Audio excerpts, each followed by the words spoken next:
పోయిండు రేవంత్ రెడ్డి గారు ఆయన ప్రభుత్వం మొత్తం ఒక ముఖ్యమంత్రి ఢిల్లీకి పోతే ఒక నాయకుడు దమ్మున నాయకుడు ఢిల్లీకి పోతే ఏం చెప్పాలా బీసీ రిజర్వేషన్ల విషయంలో పోతున్నా నేను తీసుకొని వస్తా అని చెప్పాలి కేసీఆర్ ఎట్లా చెప్పిండు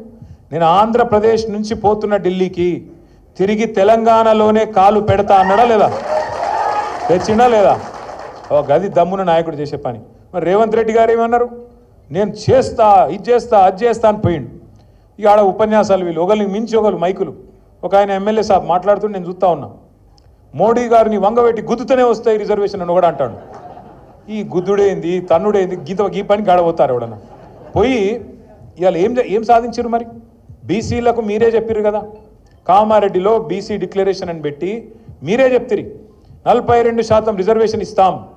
ఏది ఓన్లీ ఎలక్షన్లలో కాదు విద్యల ఉద్యోగాలల్లో ప్రభుత్వ కాంట్రాక్ట్లల్లో రాజకీయంలో నాలుగిట్ల 42% రిజర్వేషన్ ఇస్తాను నువ్వే చెప్పినావు ఆ రోజు నువ్వు చెప్పలే కదా బీసీ డిక్లరేషన్లో రాహుల్ గాంధీ ప్రధానమంత్రి అయితేనే ఇస్తా అని చెప్పినావు ఆ రోజేమో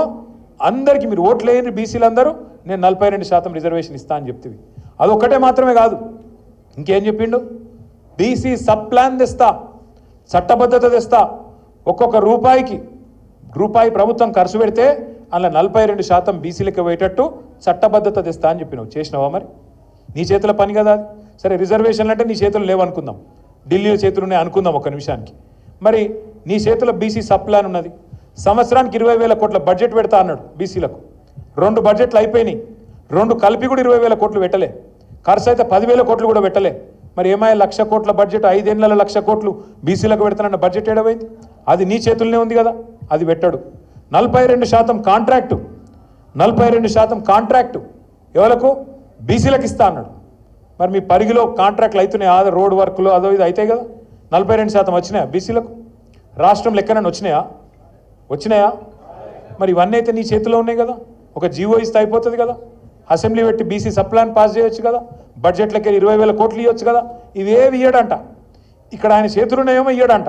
కానీ ఢిల్లీకి పోయి రిజర్వేషన్లు సాధిస్తాను పోయిండు అట్లా కూట్ల రాయిది అనేవాడు ఏట్ల రాయిది ఇస్తాను పోయిండంట అయితే ఇళ్ళతోని అమ్మకు అన్నం పెట్టినాడు చిన్నమ్మకు బంగారు గాజులు చేస్తాడా అంటే ఇంత విచిత్రమైన మనిషి ఇంకా గమ్మత్ ఏంటంటే ఆడపోయి మళ్ళీ కేసీఆర్ తిట్టుడు ఢిల్లీకి పోయి రేవంత్ రెడ్డి గారికి ఒక సమస్య ఉన్నది ఖచ్చితంగా ఉన్నది ఆయనకు కేసీఆర్ పేరు తీసుకోకుండా ఉపన్యాసం చెప్పాడు ఆయన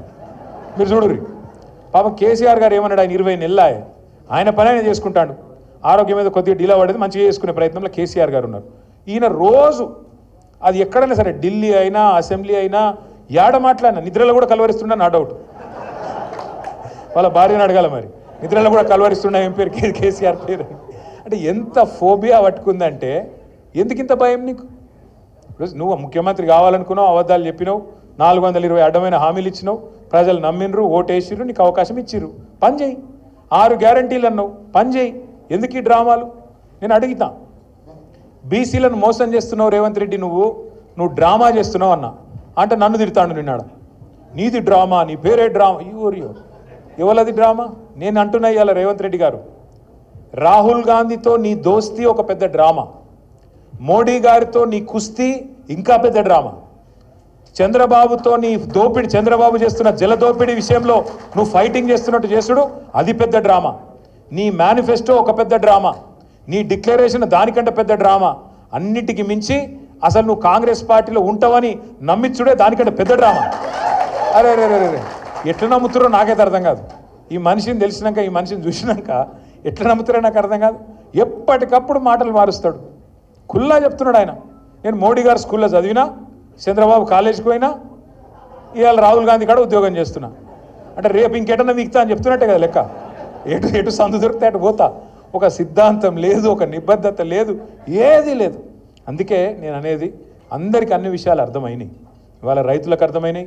మహిళలకు అర్థమైనాయి పిల్లగాళ్ళకు అర్థమైనాయి 2 లక్షల ఉద్యోగాలు అన్నాడు వచ్చినాయా 2 లక్షలు వాళ్ళు కుల్లా తిడుతున్నారు ఉన్నాకాకమన్న జాబ్ క్యాలెండర్కు దినం పెట్టిండ్రు అక్కడ ఏది చిక్కడపల్లి లైబ్రరీ కాడ నేను మంచిగా ఫోటో పెట్టి సంవత్సరం అయిపోయిందని చెప్పి ప్రథమ సంవత్సరికం చేసి పారేసారు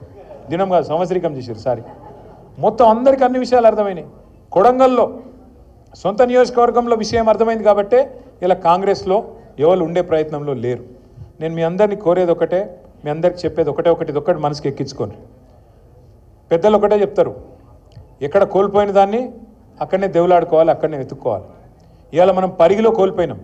మీరు ఇంకేదో నేల విడిచి సాము చేసి పక్కన కొడంగల్ పోయి యుద్ధాలు చేసేదేం లేదు. మీరు